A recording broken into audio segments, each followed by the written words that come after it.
Hey y'all, how's it going?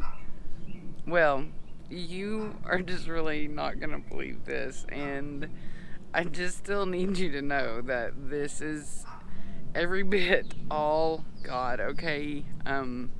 I cannot wait to tell you this story, but it's not gonna be today. Today, I just want to introduce you to the first step of the new garden.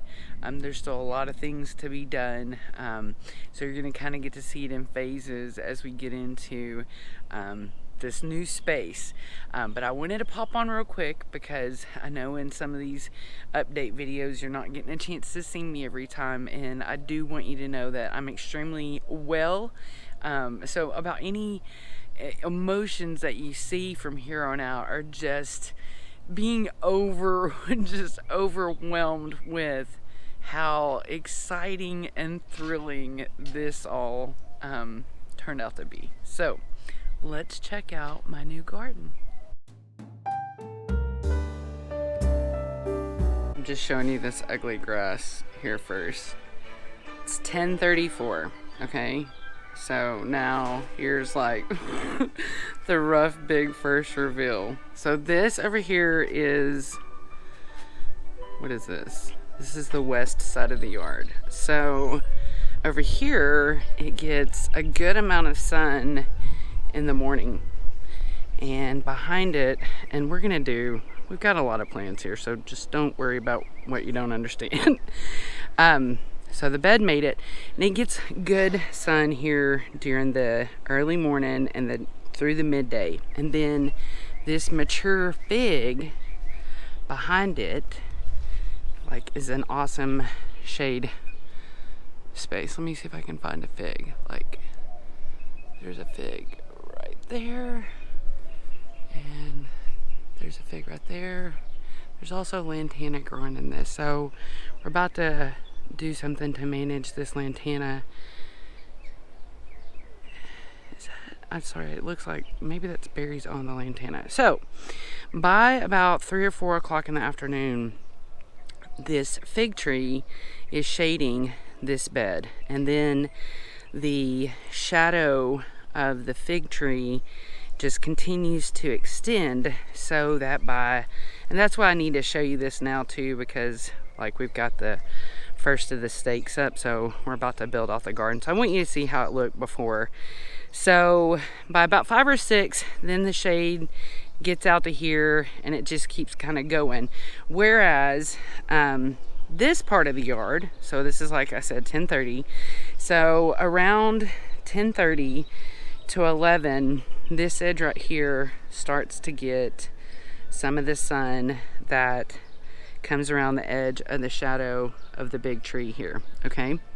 So, but until that time, this shade line will slowly recede back throughout the day, and then that west sun comes in, so that some of the squash over there like looks like it wants to cry, but then as soon as the sun goes down, it's fine. So this is kind of the setup that I've got going now, and it's a real hodgepodge of things. So like the tomatoes, this is an awesome, this is like a pink bumblebee or something. It's this one's ready to pick, so I'll show it to you. It's got this amazing kind of pink and yellow stripe, and it's got a really mild flavor to it. So I've got tomatoes. This tomato here and this tomato here, we actually pulled out of the straw bale, and they looked really sad. Well, this one looked really sad, like it was definitely gonna die. But I remembered, and a vet reminded me in this big move that tomatoes are more resilient than we think. So I just kept watering her no matter how she looked, and we've already picked a tomato off of her. And this one just really looked good because we kind of messed up the root ball a little bit when we pulled that one out, but this one was more smooth, so it looks super happy. And this bell pepper here, this is our wicking mamma jamma, and it is really just showing out this year. I need to come and pick all this lavender, and my potato bags need to be filled in some. So yeah, this is So this is going to end up still being, I think, a great area for my tomatoes and my peppers, and then everything that vines, like that cantaloupe and this squash here, bunches of beans I got out here. Anything that vines like that is going to go on the trellises. But then, like I said, I think I'm going to keep the tomatoes and the peppers over here, because all the way to about this line here where this cool rattlesnake poppy is, and there's more blooms coming, so I'm excited about that. And look, my little sage that I got last year around my birthday that looks so sad is actually making flowers too. So amazingly, everything is so much cooler here. And as crazy as my neighbor's yard looks, I love this yard for a million reasons, and one of them's not just because it's big, but we don't have all those block walls around us. Golly, that tomato tasted so good.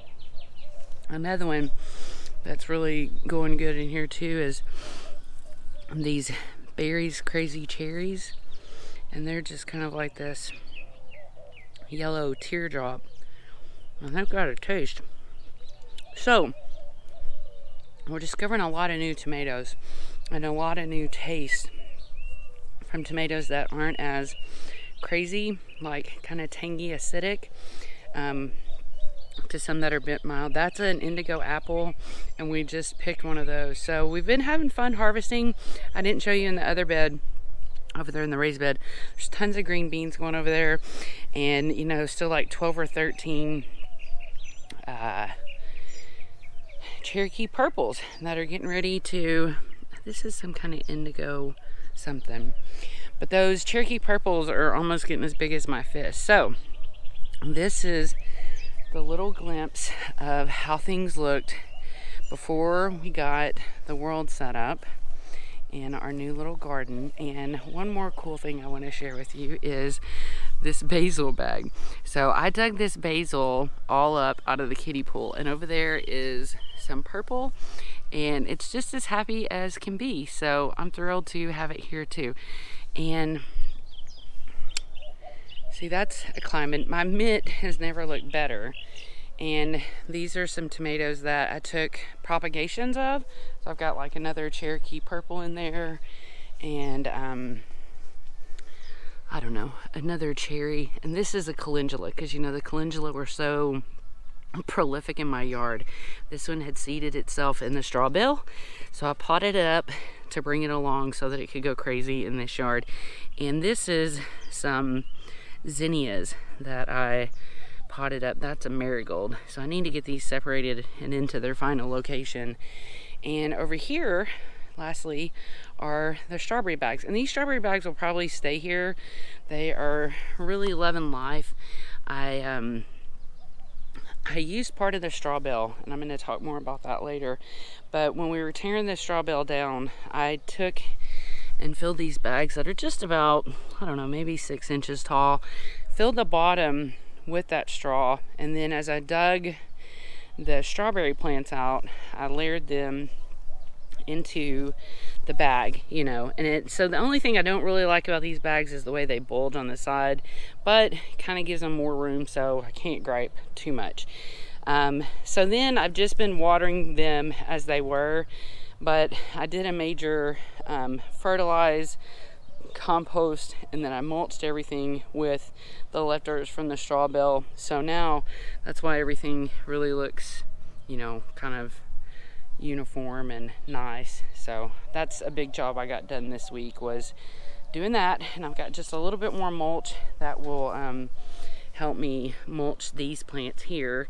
And but I'm so thrilled to have got to use all of that straw bale. This is the best like rosemary I've ever had.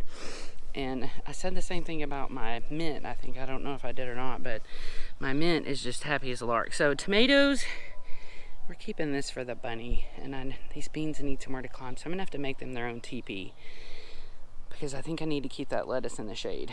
So most of my herbs, except for maybe the basil, are going to stay over here with the tomatoes and the peppers and the strawberries. And then we'll put the rest of everything else that we can along the trellis.